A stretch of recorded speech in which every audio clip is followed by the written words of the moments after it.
प्रकाश के बारे में बताया जाए। प्रकाश में आपको जब पहले ऑनलाइन क्लास चली उस समय लिख करके प्रकाश के परावर्तन, अपवर्तन, परावर्तन के नियम आदि के बारे में बताया, ठीक है। और प्रकाश जैसा कि पढ़ाते समय भी बताया गया होगा पहले कभी कि प्रकाश एक प्रकार की ऊर्जा है। प्रकाश एक प्रकार की ऊर्जा है जो वस्तुओं को देखने में सहायक होती। प्रकाश स्वयं नहीं दिखता, न प्रकाश का अपना कोई रंग होता है। प्रकाश केवल वस्तुओं को देखने में सहायक। अब प्रकाश के कुछ गुण हैं, जैसे प्रकाश का परावर्तन। प्रकाश का परावर्तन का मतलब ही है, हिंदी उसकी है लौटना। तो प्रकाश जब किसी चीज पर पड़ता है, जैसा तल होता है उसके अनुसार लौटता है। तो लौटने में कहाँ जाता है, क्या होता है, ये आपको प्रकाश के परावर्तन में बताया जाए। तो प्रकाश का परावर्तन क्या है? प्रकाश का परावर्तन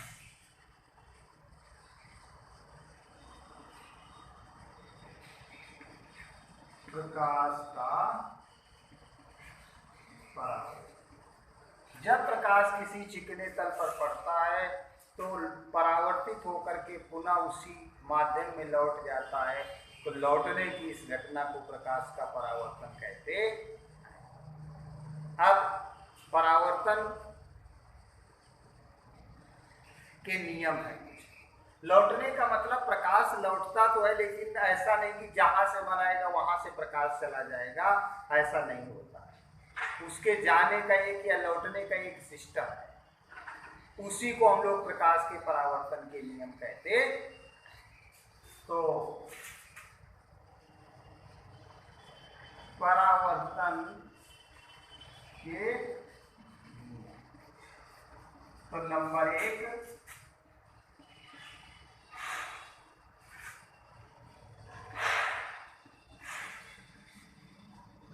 आपतन कोण, परावर्तन कोण के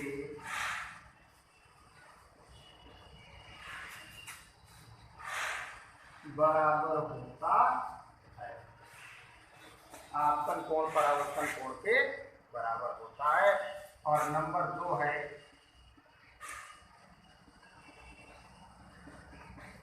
आपतित किरण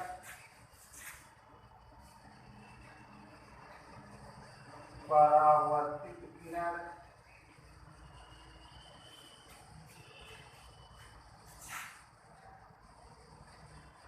व अभिलंब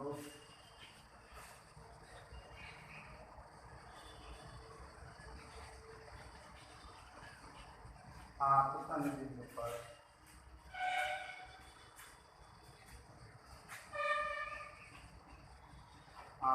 बिंदु पर एक ही तल पर होते। ठीक, अब बात आती है कि आपतन कोण किसको कहते हैं, परावर्तन कोण किसको कहते हैं, आपतित किरण किसको कहते हैं और परावर्तित किरण किसको कहते हैं और अभिलंब। तो इन सब चीजों के बारे में जानकारी होनी चाहिए। तो ये हमारा हो गया समतल, ठीक है। मान लिया कि यहाँ आपतन कोण, तो इस समतल दर्पण के तल पर जो लंब खींचा जाता है तो उसको तो अभिलंब कहते हैं। तो ये क्या हो गया हमारा अभिलंब।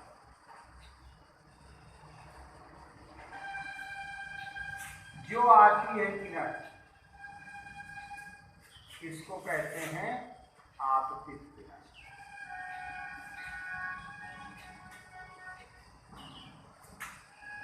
आपतित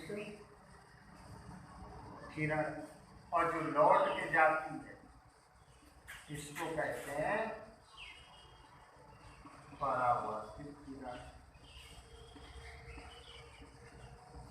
और अभिलंब और आपतित किरण के बीच में जो कोण बना होता है इसे कहते हैं आपतन। आपतन कोण। और इस कोण को कहते हैं परावर्तन कोण।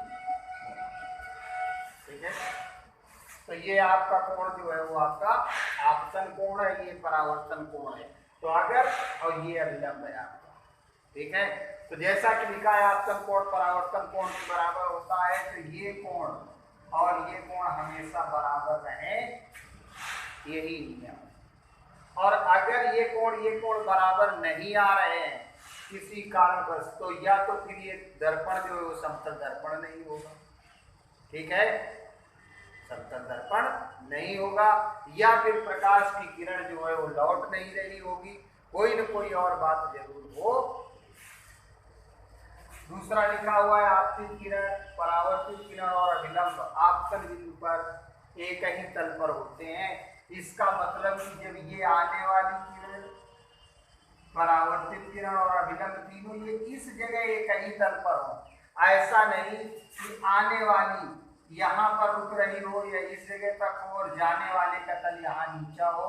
तो अगर ये तीनों एक ही तल पर नहीं होंगे, एक का तल ऊंचा और एक का नीचा है, तो इन नियमों का पालन नहीं होगा। आपतन कोण परावर्तन कोण के बराबर नहीं हो सकता है, कम भी हो सकता है और ज्यादा भी हो सकता है। ये तभी होगा जब आपके कोण के ये तल क्या होगा, एक ही होगा, यही दोनों नियम। तो ये हो गए प्रकाश का परावर्तन, प्रकाश के परावर्तन के नियम। तो प्रकाश के परावर्तन के नियम दो हैं आपका, आपतन कोण परावर्तन कोण के बराबर होता है, आपतित किरण परावर्तित किरण और अभिलंब आपतन बिंदु पर तीनों एक ही तल पर होते, तीनों क्या होते हैं, एक ही तल पर होते। अब इसके बाद है आपका प्रकाश का ये परावर्तन। ठीक है, अब परावर्तन के आधार पर ही अगर हमारा समतल दर्पण है, समतल दर्पण है, तो जब ये किरण आ रही है, ठीक है, और ये इधर जा रही, जब एक वस्तु से एक से अधिक किरणें चलती हैं तो कहीं एक दूसरे को काटती हैं, लौटने के बाद क्या करती हैं, कहीं न कहीं काटती हैं, और जहां काटती हैं वहीं आपका प्रतिबिंब बनता है। ठीक, तो अगर समतल दर्पण है तो जैसी वस्तु होगी वैसा ही प्रतिबिंब बनेगा। हम पास है तो छोटा चित्र बने, बड़ा चित्र बनेगा, और अगर दूर है तो छोटा चित्र बनेगा। इतना ही है कि सीधा आपका चित्र बनता है, वास्तविक और सीधा। तो प्रतिबिंब क्या है, जब प्रकाश की किरण परावर्तन या अपवर्तन के बाद कहीं एक दूसरे को काटती हैं या आती हुई प्रतीत होती हैं, तो उससे बनने वाली जो छाया है या बनने वाला जो चित्र है उसी को हम लोग प्रतिबिंब कहते हैं। तो अगर वास्तव में कई किरणें एक दूसरे को काटती हैं तब तो आपका वास्तविक प्रतिबिंब बनेगा, और कहीं से आती हुई प्रतीत हो रही हैं तो आभासी प्रतिबिंब बनता। तो समतल दर्पण में तो हमेशा सीधा और एक ही जगह काटती, सीधे आकर के सीधा और वास्तविक प्रतिबिंब आपका बनता। लेकिन आप लोगों के दर्पण कौन कौन से हैं, दो। तो हम लोग यहाँ पर समतल दर्पण के बारे में और ज़्यादा नहीं पढ़ते हैं या नहीं आपके कोर्स में है। समतल दर्पण आप जो आप घर में अपने शीशा देखते हैं यही समतल दर्पण है, और समतल दर्पण कोई दूसरी चीज नहीं। अब इसके बाद हम जो अध्ययन करेंगे तो दर्पण कितने प्रकार के होते हैं। प्रकाश के परावर्तन की घटना किसमें होती है, दर्पण में होती है। तो दर्पण कितने हैं, दो प्रकार के यहाँ पे। नंबर एक, दर्पण के प्रकार। तो नंबर एक है आपका समतल दर्पण, और नंबर दो है गोलीय दर्पण।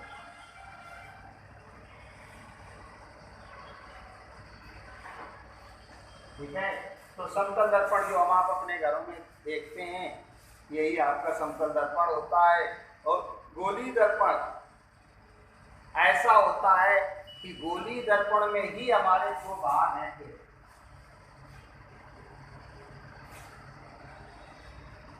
तो एक आपका है अवतल दर्पण और दूसरा है उत्तल दर्पण।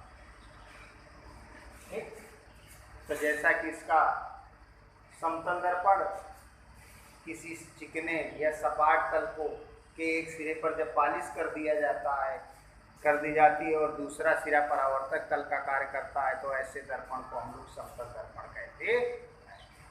अब बात आती गोलीय दर्पण किसको कहते हैं। तो गोलीय दर्पण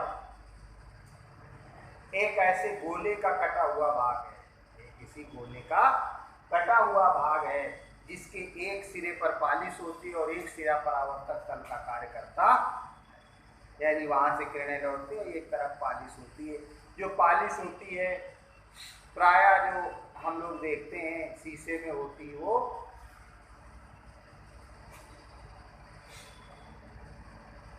रेड ऑक्साइड की होती है, जो लाल लाल होता है। जो अच्छे शीशे होते हैं उनमें देखा होगा कि लाल रंग की नहीं होती, कुछ सफेद कलर की होती है या स्लेटी मटमैले कलर की होती है। वो आपकी सिल्वर की उसकी कुछ होती है, इसलिए जो शीशा अच्छे होंगे उनमें उस तरह की होती है। और जो साधारण शीशे हम लोग घरों में इस्तेमाल करते हैं साधारण होते हैं, जैसे बहुत आप अच्छे कहीं जाओ और मोटा ग्लास हो तो उसमें देखो जो पालिश होगी उस तरफ वो तो बहुत चमकीली वैसी चिकनी बड़ी मजबूत टाइप, तो लाल कलर की नहीं। तो ये हमारा गोलीय दर्पण में आपके अवतल और उत्तल दर्पण। हाँ, इनमें जरूर है समतल दर्पण में एक ही तरह का चित्र बनता है, हमेशा सीधा चित्र बनता है, लेकिन गोलीय दर्पण में अवतल और उत्तल में हम जब वस्तु के सामने खड़े होते हैं तो अगर हमारी दूरी कम ज़्यादा कर दी जाती है तो कभी तो सीधा चित्र बनेगा, कभी उल्टा चित्र बनेगा, कभी आभासी बनेगा, कभी वास्तविक बनेगा, यानी प्रतिबिंब की स्थिति और आकार और उसका व्यवहार या उसकी प्रकृति सभी बदल जाती हैं स्थान बदलने पर। उससे दूरी बदलोगे तो कम ज़्यादा हो जाती है। जैसा आप लोगों ने देखा होगा कि हम लोग मोटरसाइकिल के शीशे के पास जाते हैं तो कभी उसके पास लगाओगे तो देखो आपका मुंह बहुत बड़ा दिखाई देता है, एक कभी आपका छोटा दिखाई देता है कि शीशा आपका जरा सा है और हम इतने बड़े हैं और हमारा पूरा चित्र दिखाई देता है, या हम 10 लोग खड़े हैं तो 10 लोगों का चित्र दिखाई देता है। और कभी कभी क्या होता है कि हम उनके पास मुँह लगा दें तो खाली का वहाँ की ही तुम्हारा दिखाई दे खूब बड़ी सी। तो ये क्यों होता है? ये होता सब परावर्तन की घटना के कारण ही होता है, लेकिन कब छोटा बनेगा चित्र, कब बड़ा बनेगा, कब सीधा बनेगा और कब उल्टा बनेगा, ये हमारा इसकी सब की शर्तें हैं। और किस दर्पण में किस तरह का बनेगा, तो सबसे पहले हम ये जाने कि अवतल दर्पण क्या है और उत्तल दर्पण क्या है। ठीक है, तो अब आपका अवतल दर्पण ये आपका अवतल दर्पण जिसमें उभरे हुए तल पर पालिश हो और धंसा हुआ तल परावर्तक तल का कार्य करे, उसे अवतल दर्पण कहते हैं। ये आपका अवतल दर्पण। और उत्तल दर्पण जिसमें धंसे हुए, चूंकि गोले का कटा हुआ भाग है तो एक तरफ का ढाल होगी और एक तरफ का गोलाई बनी होगी, तो उसी गोलाई की वजह से इसमें जो अंदर वाला तल होगा वो परावर्तक तल का कार्य करेगा और ऊपर वाला तल जो होगा वो इस तरफ पालिश होगी, ये ऊपर वाला तल परावर्तक तल का कार्य करेगा, वो आपका उत्तल दर्पण होता है। ठीक है, तो अब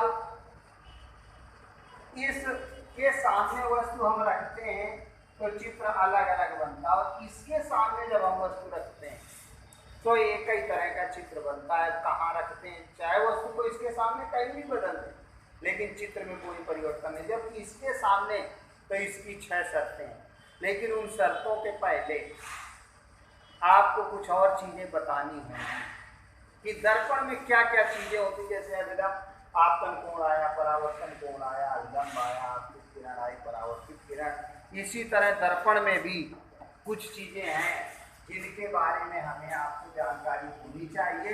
हमने कह दिया कि वस्तु ध्रुव पर रखी है, हमने कह दिया कि वस्तु फोकस पर रखी है, तो अब हम यही नहीं जानते कि गोली दर्पण में फोकस कहाँ पर है, वक्रता केंद्र कहाँ पर है, वक्रता त्रिज्या कहाँ पर है, क्या है, ये सब चीजें हमें नहीं मालूम। जब तक ये नहीं मालूम होगी तो वो कह भी दिया जाए कि वहां वस्तु रखी तो हम कहाँ रख देंगे। हाँ, जब इसकी जानकारी होगी कि वक्रता त्रिज्या या वक्रता केंद्र से इस तरफ होगा तो हम उसी जगह रख देंगे। या हम बता देंगे कि वक्रता केंद्र पर वस्तु रखी है और इसके सामने जा रही है, यहाँ से होकर जाएगी, तो हम जब उस बिंदु को जानते हैं तभी तो उसका किरण आरेख बना पाएंगे कि कहाँ से जा रही है। और अगर नहीं जानते हैं तो भी किरण आरेख हम बना नहीं पाएंगे। किरण आरेख का मतलब खींचना है कि कहाँ से जा रही है, ये हमें आपको कापी में दिखाना है। ऐसे मान लीजिए हमने मौखिक बता दिया कि वस्तु इस जगह रखी जाएगी तो ये जाएगी और वक्रता केंद्र से होकर जाएगी और इस ऐसा बनेगा। लेकिन अब अगर कह दिया जाए इसका आरेख खींचिए, तो आरेख तो हम तभी खींच पाएंगे जब उसका चित्र बना होगा। नहीं कापी में वहां थोड़ी हमारी आवाज चली जाएगी, वहां तो आप जो कापी में चित्र बनाएंगे वो जाएगा। अगर आपने सही चित्र बना दिया तो वहां पर उनका सही चित्र देखेंगे कि हाँ इस तरह जैसा बताया है। तो ये माध्यम उनके पास सूचना पहुंचाने का, या तो लिख करके बना करके भेजें या अपनी आवाज से कहें। तो भाई आवाज तो जा नहीं सकती, आवाज तो हम आपको कक्षा में यहाँ बता सकते हैं, लेकिन उनके पास ये जो नंबर दे रहे हैं, जब कापी जा रही है उनको, तो आपको लिख करके ही चित्र बना करके भेजना है। तो फिर उसको हमको कैसे कहाँ चित्र बनता है इसके आधार पर आपको, तो कल हम आपको इन सब चीजों के बारे में बताएंगे कि गोली दर्पण या गोली दर्पण में ध्रुव, फोकस, वक्रता केंद्र, ये सब चीजें क्या क्या चीजें होती हैं। और आज केवल मैंने आपको परावर्तन के नियम, परावर्तन का मतलब जब प्रकाश की किरण किसी चिकने तल पर पड़ती है और लौट करके उसी माध्यम में लौट जाती है, तो इस घटना को प्रकाश का परावर्तन कहते हैं। परावर्तन के नियम, ठीक। अब परावर्तन के नियम लौटने के नियम है, लेकिन ये परावर्तन के नियम केवल समतल दर्पण के लिए हैं। गोली दर्पण एक और है आपका, तो दो दर्पणों के बारे में पढ़ना, एक तो समतल दर्पण और दूसरा गोली दर्पण। तो गोली दर्पण में हमारे अवतल और उत्तल है। हमने बताया अवतल जिसमें ऊपर पालिश हो, धसा हुआ तल परावर्तक तल का कार्य करे वो अवतल होता है, और जिसमें धसे हुए तल या टेढ़े वाले तल में अंदर की तरफ पालिश हो, ऊपर वाला परावर्तक तल का कार्य करे, वो आपका उत्तल दर्पण होता है। लेकिन इसके सामने वस्तु रखी जाए, चाहे जहाँ एक ही तरह का चित्र बनेगा। इसके सामने जब आप रखेंगे उत्तल दर्पण के सामने, तो वस्तु की स्थिति बदल देने पर अलग अलग तरह का चित्र बनता है। लेकिन वस्तु कहाँ रखी है उसके लिए कुछ इसमें से नाम है, उन चीज़ों की अब उन परिभाषाओं को बताने के बाद ही उनको किस जगह रखी, तो उनको कलम आपको बताना। जिस तरीके से लिख करके भेजा गया था उस तरह से उसको किताब में पढ़ करके आप अपनी कापी बना लेंगे और व्यवस्थित डेट वाइज सारा काम, और अपने मित्रों को भी बता दें कि इसका चैनल बना हुआ है, उसी को अपना सब्सक्राइब करके और उसको अपना काम आगे कापी में तैयार करते जाएं। ये नहीं कि इसको केवल देख लिया बस रख दिया। कापी आप बनाएंगे, जहाँ कहीं कोई दिक्कत हो तो उसको आप अपने उसी चैनल में डाल देंगे, तो हम देख लेंगे उन सर जी से कह करके, और आपको या हमारा होगा जिसका होगा उनसे कह देंगे, तो उसकी समस्या या उस बात को दोबारा से बता दें। ठीक, इस बात का